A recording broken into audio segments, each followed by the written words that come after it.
All right, greetings and salutations to everybody out there in YouTube land. I'm your host once again, Dan Thornton, and I want to thank you all for joining us here at Lions Talk Live. Got a little bit of breaking news for you. James Houston is a go. He's going to be back on the field for the Detroit Lions this upcoming weekend, as Dan Campbell and the front office of the Detroit Lions have made it official. Houston going to be added to the active roster, and this is good news going into a weekend, into the divisional round of the NFL playoffs, where I'm sure all Lions fans know, hey, we've got a chance to not only win this game, but that would obviously put us in the NFC Championship. And you know what? All hands on deck at this point. The Lions are looking as healthy as they've been potentially at any point in the season outside of the opening game of the year against Kansas City Chiefs. And you know, we've all talked about it throughout the season. Here we are. The Lions, perhaps their biggest weakness is their defense and the ability to get the quarterback.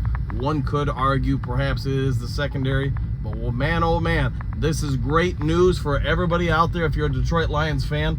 You know, the Lions are going to get the prodigal son, the problem, back just in time to face Tampa Bay and the Bucs. So let's revisit. When the Lions played the Buccaneers earlier in the year, week 6 of the NFL season, the Bucs were coming off a bye. Detroit had a number of players injured. I probably don't remember all of them off the top of my noggin, but you had Jonah Jackson out. I want to say you had Gibbs out. David Montgomery was out during stretches of that game, really after the middle part of the second quarter. He was out, leaving just Craig Reynolds as the really only active back of note.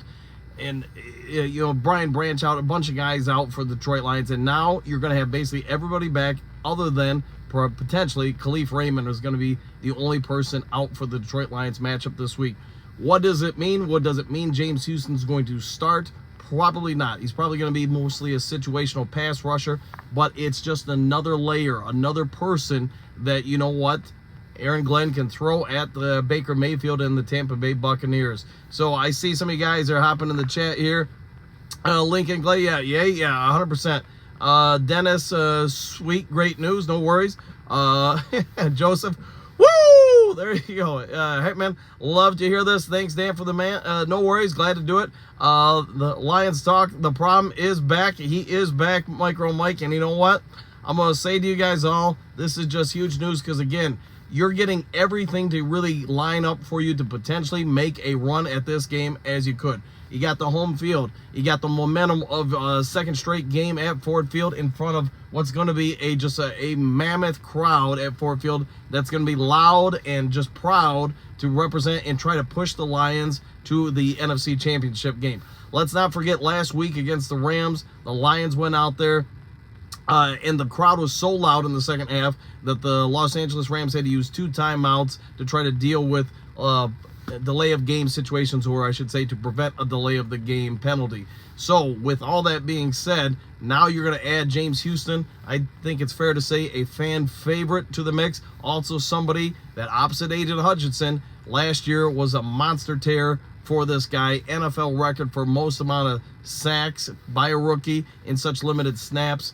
You know, we've talked all season long on Lions Talk Live about how you're able to get Aiden Hutchinson a lot of pressure, and he forces flushes. What does this mean? He's getting to the quarterback, getting the quarterback to step into the pocket, but there's nobody to clean up the play. Houston, as we're probably all aware, is a cleaner. He's someone that can either force the flush himself or get enough pressure on the quarterback to force them down on the ground when somebody else forces the flush. The first game of the season, the only game that Houston really played at full strength would have been the Kansas City game. And you go back, as much as Patrick Mahomes was able to scramble and get out of pressures, you could see where Patrick Mahomes himself was getting pressured and getting hit by James Houston. So just huge win for everybody involved in the Detroit Lions organization. Fitness, glad to hear Houston's back. Yeah, Super Bowl run, 100%. Joseph, go Lions from Tampa. Hey, go. I hope you're having a great one, and this should be just a great one for all Lions fans. Dennis, boy, drive safe. I'm pulled over and parked at this point, so yeah, we're good. Brent, Dr. Leazo said that when he did come back, don't expect to see the problem we saw last year. Wonder if his percentage at all. Hoping at least 80%. That's a great point, Brent. And what I would say is, from a coaching standpoint, the only way you're putting him on the active roster if you think he's obviously an upgrade and going to be able to improve the team. You're not going to be able to use him on special teams, so that alone limits where you can play him. From that standpoint, I'm going to say this: since he can't be a special teams player, unless I'm just egregiously wrong here, he is coming in specifically to do one thing, and that would be to rush the quarterback, get pressure out there, and add another layer for Aaron Glenn in this defense to be able to take advantage of what he can do. They've watched him now for, it's been, 21 days. As we report on Lions Talk Live, it seems like right around Thanksgiving, or somewhere in that time frame, Houston's medical staff, personnel, etc., trainers, cleared him then. It's been, for whatever reason, he hasn't been cleared until now.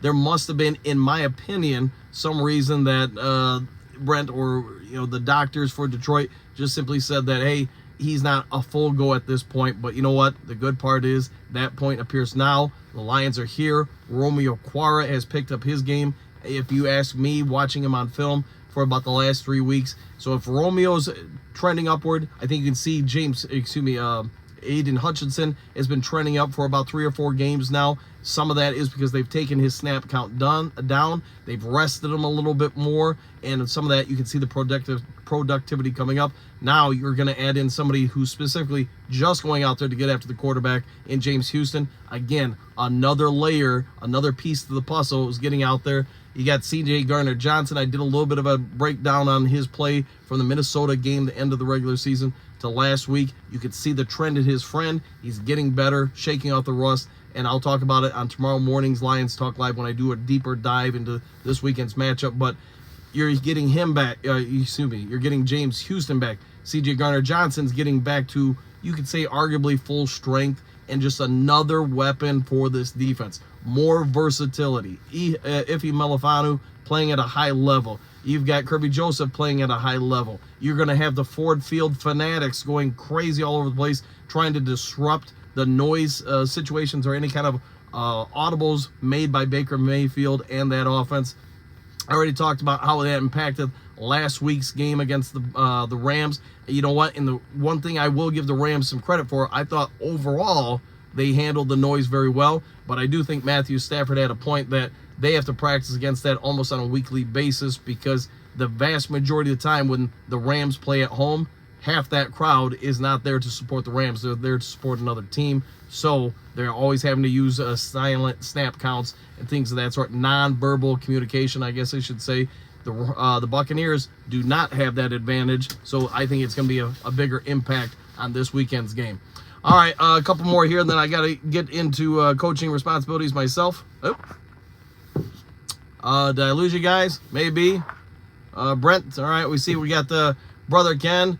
Sorry, it said I lost you for a second. Let's see, Brother Ken, the H brothers, Houston, Hutchinson, look out, NFL.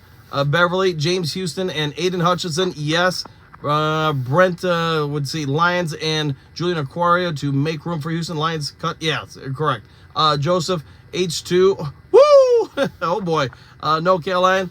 When we need him most. Exactly. Brent, Hutchin, Houston, pick your poison. Love it. Yep. And then the Ronin 99, great news. All right, guys, I got to get back to coaching responsibilities. But anyways, if you haven't yet subscribed to Lions Talk Live, please consider doing so, making a push to get to 5,700 by this weekend. I think we're about 20 subs away. Otherwise, take care. Enjoy your day. If I do get some other kind of news and it's after coaching responsibilities, I'll go ahead and get to you ASAP. Take care, and we'll see you all in the next Lions Talk Live. See y'all.